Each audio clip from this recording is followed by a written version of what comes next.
Hola, vamos a hablar de la primera parte de revisiones sistemáticas.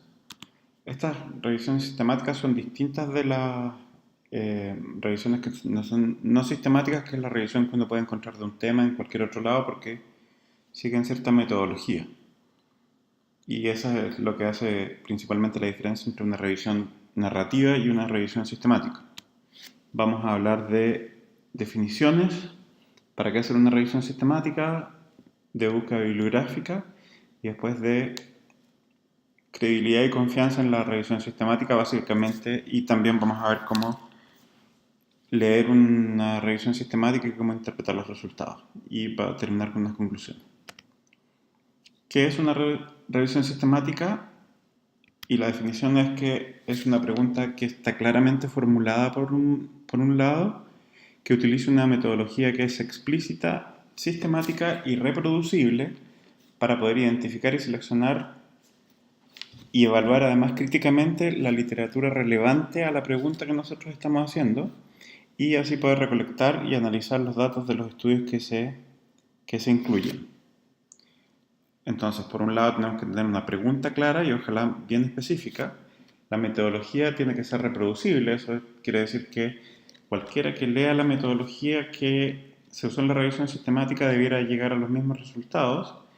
Hay que seleccionar cada trabajo y evaluarlo críticamente para ver si es susceptible de ser incluido en los resultados. ¿Cuáles son los pasos a seguir para realizar una revisión sistemática? Y estas son dos diapositivas, así que es un poco largo. Lo primero es formular la pregunta. Después tenemos que definir los criterios de elegibilidad para los estudios, los criterios que son los criterios de inclusión o exclusión para los pacientes. Aquí son criterios de inclusión y exclusión para los estudios. Y para eso vamos a ver una estrategia más adelante.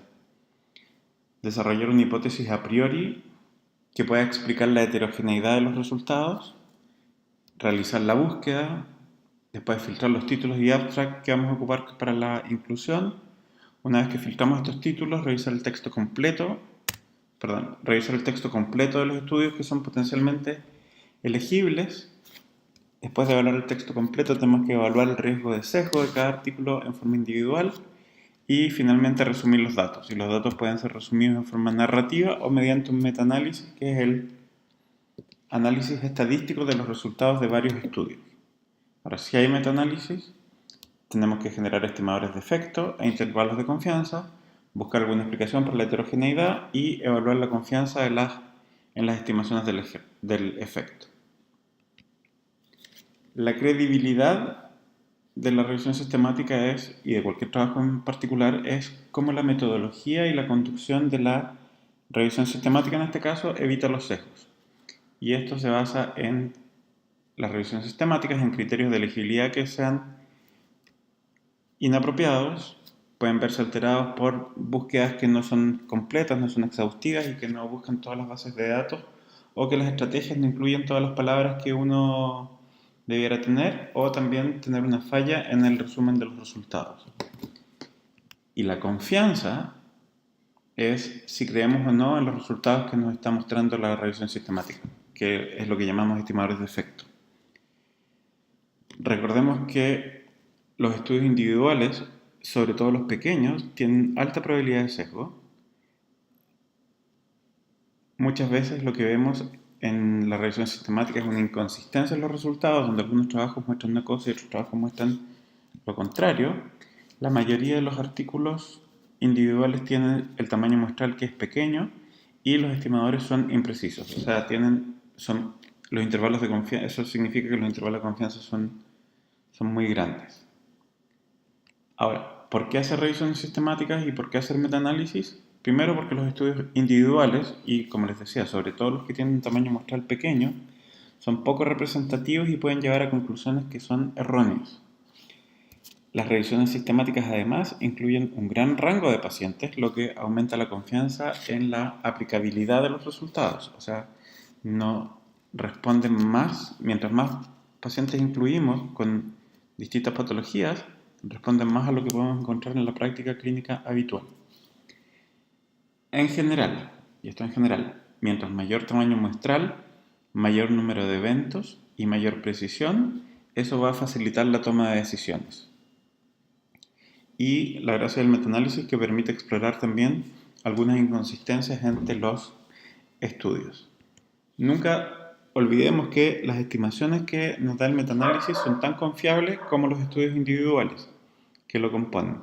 Si los estudios pequeños son de baja calidad metodológica, lo más probable es que los resultados del metaanálisis no sean confiables. Si los estudios incluidos son de alta calidad metodológica y tienen un número adecuado de pacientes, es más probable que los resultados del metaanálisis sean confiables también. Ahora vamos a hablar de búsqueda bibliográfica y porque esto es algo que pocas veces se estudia, aunque hay muchas estrategias que están disponibles en la red. ¿Cuáles son los objetivos de la búsqueda bibliográfica y en este caso específicamente para hacer una búsqueda de una pregunta de revisión sistemática? Lo primero que tenemos que hacer es identificar encabezados en MESH, que es el Medical Subject Headings o los encabezados médicos de Medline. Tenemos que construir una estrategia de búsqueda y además tenemos que realizar una búsqueda avanzada. Esto, como les decía, ustedes lo pueden encontrar en el tutorial de PubMed si tienen más tiempo.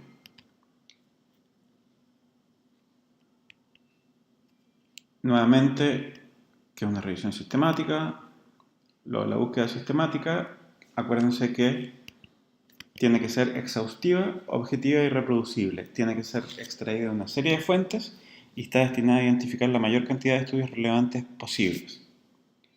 Ahora, ¿cómo identificamos los artículos? Primero tenemos que desarrollar la pregunta de investigación, identificar las bases de datos, después desarrollar la estrategia de búsqueda, o sea, planificar nuestra búsqueda, cómo lo vamos a hacer, para recién ahí empezar a aplicarla o correr, entre comillas, la búsqueda.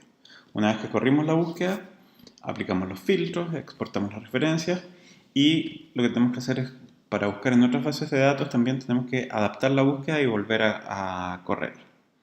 Lo más importante es desarrollar la pregunta de investigación y acá, a modo de ejemplo, les voy a poner un escenario. Les pidieron 2 meses para realizar una conferencia en reversión residual de relajantes musculares. Entonces tienen que pensar en una pregunta relacionada con este tema.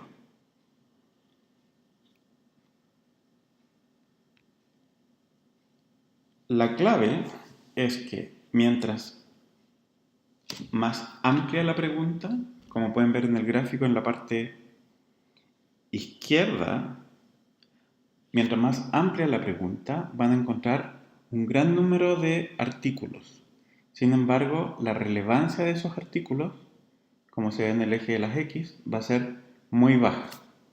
Mientras si la pregunta es más estrecha o específica, vamos a encontrar muchos menos artículos, pero sí estos artículos van a ser más relevantes. Por ejemplo, ejemplos de pregunta amplia, para el ejemplo que nos habíamos dado, podemos decir cuál es la prevalencia de relajo residual post cirugía. Una pregunta estrecha es cuál es la probabilidad de tener relajo residual en pacientes operados de colecistectomía. Ahí estamos reduciendo el rango de los pacientes, no es cualquier cirugía, sino que es una cirugía específica.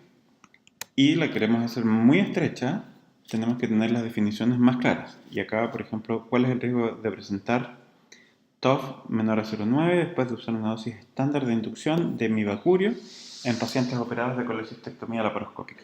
Y acá ustedes se pueden fijar que la definición de relajo residual está bien definida. Está definido además el relajante muscular y también la cirugía. Una vez que tenemos la pregunta definida, ocupamos la estrategia de búsqueda. Entonces, lo primero que tenemos que hacer es desarticular la pregunta en conceptos, identificar encabezados para cada uno de estos conceptos y después identificar palabras para cada uno de los conceptos. Por ejemplo, ¿qué conceptos están incluidos en esta pregunta, que es la más estrecha? ¿Cuál es el riesgo de presentar TOF menor de 0,9 después de usar una dosis estándar de inducción de mibacurio en pacientes operados de colecistectomía laparoscópica? Y acá ocupamos el acrónimo PICO, que se refiere la P de pacientes, la I de intervención, la C de control y la O es de outcomes. Entonces, ¿cuáles son nuestros pacientes? En este caso, los pacientes son los pacientes operados de colecistectomía laparoscópica. ¿Cuál es la intervención? Que en este caso es el relajante muscular, que es el mioacurio. ¿Cuál es el control? Y en la pregunta no está explícito el control, pero puede ser un placebo, puede ser otro relajante muscular no despolarizante de vía media intermedia también, pero el control no lo tenemos bien definido. Y el outcome, ¿cuál es la incidencia de relajo residual? Y nosotros lo estamos definiendo como TOF menor de 0.9.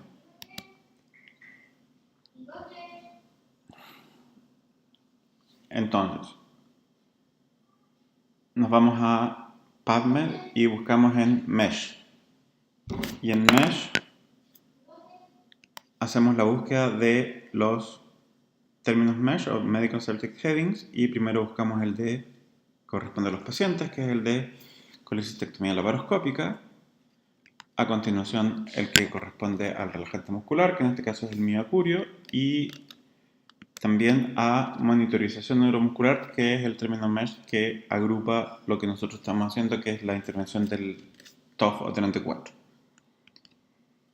Entonces, tenemos tres conceptos con los términos MESH: el concepto 1, concepto 2 y concepto 3. Después agregamos lo que se llama un booleano o una que es una estrategia para hacer la búsqueda y cómo lo incluye, que está basada en la teoría de conjuntos. Y en este caso estamos buscando el booleano que es OR, U-O. Entonces en texto libre también tenemos que buscar palabras que se asemejen al concepto 1, en este caso laparoscopic cholecystectomy, el concepto 2, que puede ser mioacurio, pero también podemos ocupar el nombre comercial del mioacurio, que es el miocron. Y el concepto 3 ocupamos también otras palabras en texto libre como bloqueo residual, tren de 4 o TOF y monitorización neuromuscular.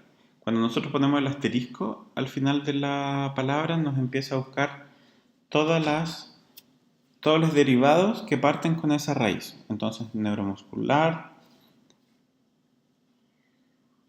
monitorización, monitoring o distintos derivados, pero todos los que partan con esa raíz. Ahora, ¿cómo hacemos la búsqueda? Primero partimos con el primer concepto en Mesh, después en texto libre y los sinónimos los combinamos con OR. Y después repetimos para los conceptos siguientes y combinamos los conceptos con AND. Por ejemplo, tenemos el concepto 1 y buscamos el término Mesh, que sería el azul, y los otros que serían los términos en texto libre. Después buscamos el concepto 2, que sería el término Mesh el rojo, y los de abajo con texto libre. Y con OR agrupamos todos los conceptos, o sea, todas las búsquedas del concepto 1. Entonces, nuestra búsqueda número 5 va a ser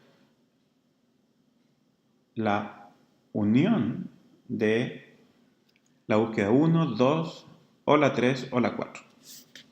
Lo mismo hacemos con el concepto 2, donde incluimos lo que encontramos en el 5, 6, 7 u 8. Acá estamos haciendo O, así que esto en el fondo es como adición en teoría de conjuntos.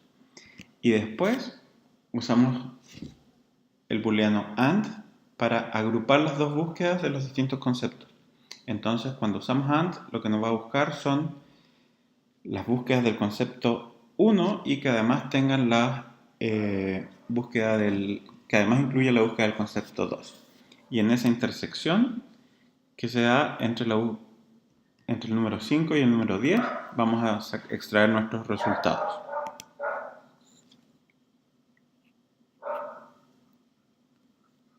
Cuando hacemos búsqueda, esto lo podemos hacer con búsquedas avanzadas en PubMed y uno lo puede ir escribiendo uno a uno cuando cuando sabe bien cómo hacer las preguntas, pero yo les recomiendo que primero utilicen el diagrama.